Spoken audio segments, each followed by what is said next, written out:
তারেক রহমানের নির্দেশে তৃণমূল পর্যায়ে স্বেচ্ছাসেবক দলকে আরও শক্তিশালী ও সংগঠিত করার লক্ষ্যে চট্টগ্রাম মহানগর স্বেচ্ছাসেবক দলের আওতাধীন ৯ নং উত্তর পাহাড়তলী ওয়ার্ড খ ও গ ইউনিট স্বেচ্ছাসেবক দলের উদ্যোগে এক কর্মী সভা অনুষ্ঠিত হয়েছে।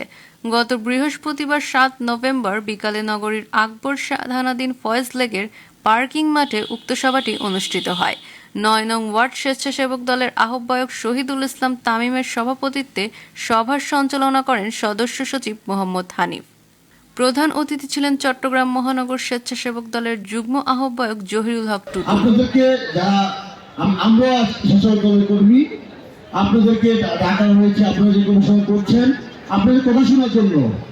হয়তো প্রতিকূল পরিবেশ বা চট্টগ্রাম মহানগর স্বেচ্ছাসেবক দল আপনারা শুনেছেন চট্টগ্রাম মহানগর স্বেচ্ছাসেবক দলের আহ্বায়ক এরশাদুল্লাহ ভাই গুলিবিদ্ধ হয়েছে।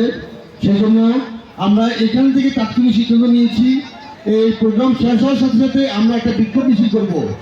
অনুগ্রহপূর্বক আপনারা এদিকে এদিক ঘোরাঘুরি না করে সবাই স্টেজের সামনে আসুন। প্রিয় ভাই ও বন্ধুরা, আপনারা দীর্ঘ অনেক বছর স্বৈরাচার শেখ হাসিনার রোশন ছিলেন।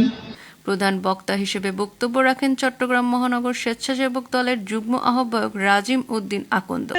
ঐক্যবদ্ধ হবেন, অনুরূপভাবে আপনারা আপনাদের পরিবারের সকলকে সচেতন করবেন দানিশ শীষকে নির্বাচিত করার জন্য এবং ঐক্যবদ্ধভাবে জনাব তারেক রহমানের হাতকে শক্তি আপনার আমার সকলের দায়িত্ব।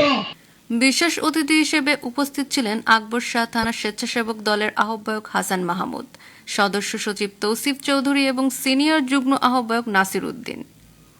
কর্মী সভায় বক্তারা বলেন, তারেক রহমানের নেতৃত্বে গণতন্ত্র পুনরুদ্ধার আন্দোলনে স্বেচ্ছাসেবক দল অগ্রণী ভূমিকা পালন করছে। তৃণমূল থেকে সংগঠনকে আরও শক্তিশালী করে আগামী দিনের আন্দোলন সংগ্রামে নেতৃত্ব দিতে হবে। উক্ত সভায় বিভিন্ন ওয়ার্ড ইউনিটের নেতাকর্মীরাও উপস্থিত ছিলেন। চট্টগ্রাম থেকে প্রতিনিধি নুরুল আমিন সোহেল এর পাঠানো তথ্য ও ভিডিও চিত্রের নিউজ ডেস্ক আমাদের মাতৃভূমি।